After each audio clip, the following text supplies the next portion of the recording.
Kasi exclusive ba developer eh. So bali yan, yan. So yun, power. Ang swerte ko naman kasi naikabit ko na siya March 17 ngayon, tas bukas March 18 birthday ko. So ayun, salamat na lang. Nakaabot pa rin akong ganitong edad at sana tuloy-tuloy pa rin yung edad ko. Mahabang buhay para marami pa tayong magawa. Gusto ko rin makita syempre yung future ng mga ginagawa ko eh. Para tuloy-tuloy lang na bigla ako nagtrabaho. Power.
Testingin na natin to.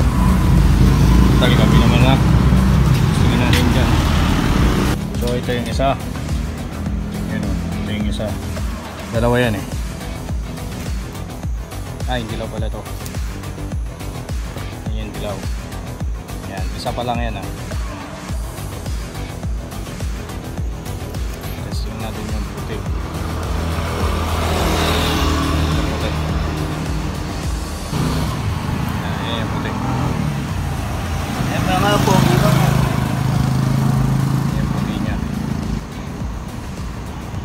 Isa pa lang yan ah, dalawa to. Kasi ginagawa kong ulo. Yan, ito yung binili kong parang ano siya no? Yung atom. Pero hindi siya atom. Yung ganun din, ayan, mini. Sobrang lakas niya natin sa ng ilaw niya. Ayan, ito yun siya. Ito yung gagawin kong headlight. Kasi meron na siyang puti. Meron na rin siyang yung pang all weather niya. Mas maganda siya kang ano. Tapos maliit lang. Hindi siya yung sobrang laki. Tapos kung titingnan mo to, yun. Meron siyang fan sa loob. Hindi ko alam kung kita ba dyan sa video. Yun. So bali yung bala ko sana. Yan. Nangyari ito. Dito sa ilaw na to. Sa headlight asin na to. Dito ko siya ilalagay. Ayan. Itatry ko na pagka-shine siya dyan. Siyempre, ano natin yun. Ayan, ito. Ayan, kasi siya. Tinanggal ko yung parang magpasikip niya dito sa gitna. Yung parang lock. Ito, tinanggal ko yan. Tapos, siguro, i-rotary ko to. Ayan. Kasi pag inano mo siya, pwede siya eh.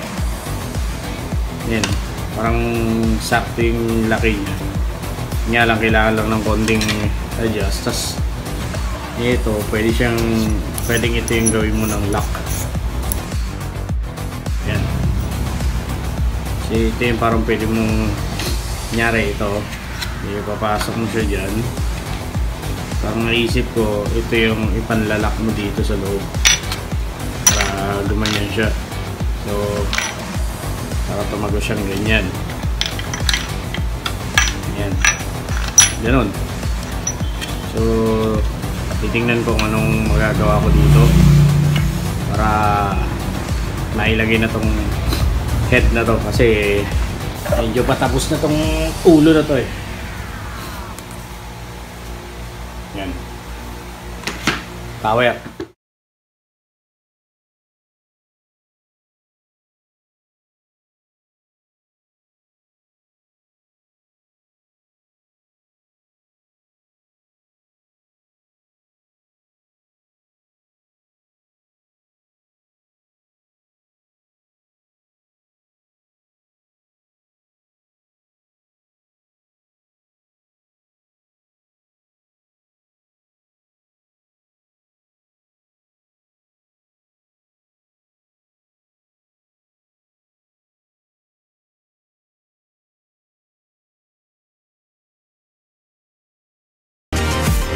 Update lang dito sa ginagawa ko kay Balinaka.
Ulo.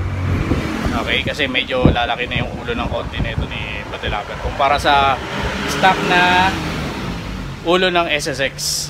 So yun, power, gagawin nga na. Yung mga headlight assembly niya, yung windshield, yan yung side mirror, yung sa dashboard, yung sa ulo, yung takip.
Gawa ko na siya, nakabit ko na.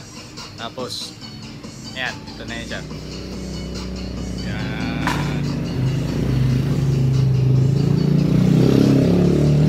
na nilagay yung ano, yung inverted shock. Gamit ko muna to para magawa ko na yung part 2 ng video nito. Pero hindi pa to totally tapos. Kinabit ko lang siya para makita nyo na kung ano itsura niya. Yan. Pag nakakabit. Okay. Naka plain gloss black lang to, no? Kasi gagawan ko pa siya ng hulmahan para maging purong fiber lang siya, hindi siya yung mabigat. Actually ito mabigat to kasi prototype to, no? Para mas ano siya, stable, mas matibay. Kasi kapag prototype yung ginamit, mabigat, tapos hindi siya ganon katibay dahil nga yung ibang parte doon masilya. Kagaya ng kapag ano na yung purong fiber, yun, magaan na, lightweight na siya, tapos sobrang tibay niya pa. So yun, mas mabagay na to ngayon yun pag kinabit na yung inverted shock na yun, tapos naka dual disc. Yan. Yan, medyo proportion pa naman din. Yan. Okay pa rin naman. Yun nga lang, syempre mas maganda pa rin tingnan kapag ano na siya, mukha talaga siyang big bike na, no? So yan. Yan, overlooking. Yan. Tapos pag sinagi, niliko-liko yan, walang sagi yan. Yan. So yun. Siguro isusunod kong next project is yung tangke. Ito kasing tangke na to, gawa pa ng iba yan, no? Yung hindi pa ako marunong dati, pinagawa ko sa iba. Pati yung tail na yun, iibahin ko rin yan. Gagawa ko ng sarili ko para dito kay Battle Lover, para all original ko lahat yung nasa project bike ko. Siyempre motor ko yan Okay, so yun, power. Good evening, ladies and gentlemen. We are tonight's entertainment.